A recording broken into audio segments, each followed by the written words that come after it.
বিসমিল্লাহির রহমানির রহিম। আসসালামু আলাইকুম, welcome back to my channel মায়ের রান্নাঘর। আপুরা ভাইয়েরা কেমন আছেন? চলে আসলাম আজকে রান্না করতে।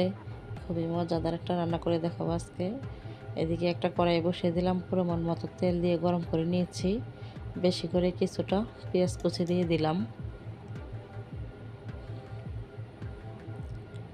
পেঁয়াজটাকে এখন 2-3 মিনিট নরম করে নেব ভেজে।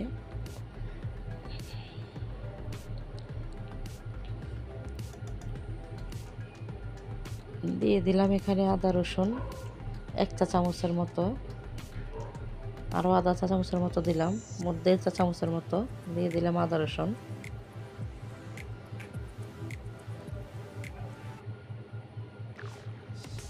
আজকে বাটা মশলা দিয়ে রান্নাটা করব।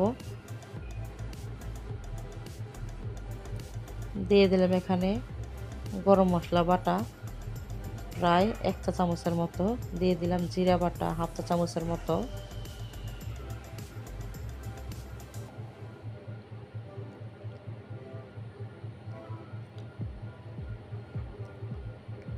যেহেতু কাঁচা মশলা তাই খুব ভালো করে 2-3 মিনিট একটু ভেজে নিলাম। দিয়ে দিলাম স্বাদ মতো লবণ।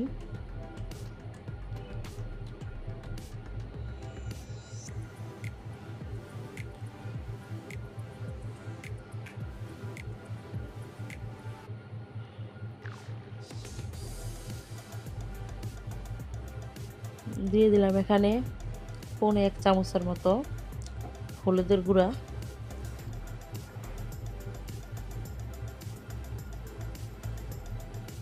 দিয়ে দিলাম সামান্য পানি। মশলাটা নিজে থেকে লেগে যাচ্ছিল তাই পানিটা দিয়ে দিলাম।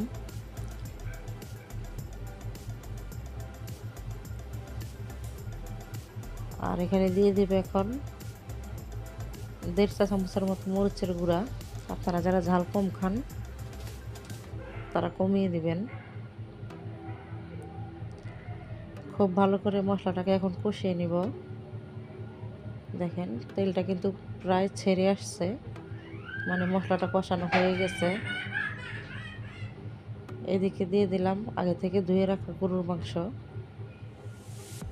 এভাবে করে গরুর মাংস রান্না করলে সবাই খাবে আর প্রশংসা করবে, এতটাই মজা হয়। আপুরা ভাইয়েরা কে কোথা থেকে আমার ভিডিওটা দেখছেন, এখনও যারা লাইকটা দেন নাই ভালোবেসে লাইকটা দিয়ে দিবেন।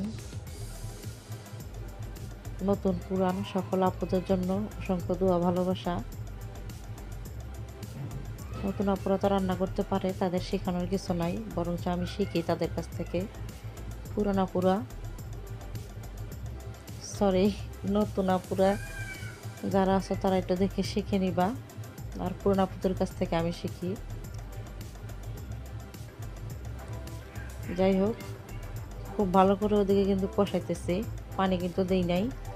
আর এদিকে একটু পোলাও রান্না করে নিচ্ছি, এটাও দেখিয়ে দিচ্ছি। নতুন আপুরা যদি পোলাও রান্নার ভিডিও দেখতে চাও আমার চ্যানেলে আছে, একটু কষ্ট করে দেখে নিবা। আর একটু আজকে দেখিয়ে দিলাম যে পোলাও আর মাংস রান্না হচ্ছে। এদিকে কিন্তু অনেকটাই পানি উঠে গেছে, এই পানিতে কিন্তু আমি খুব ভালো করে সিদ্ধ করে নিব, আর কোনো পানি দিব না, ভুনা ভুনা করবো মাংসটাকে।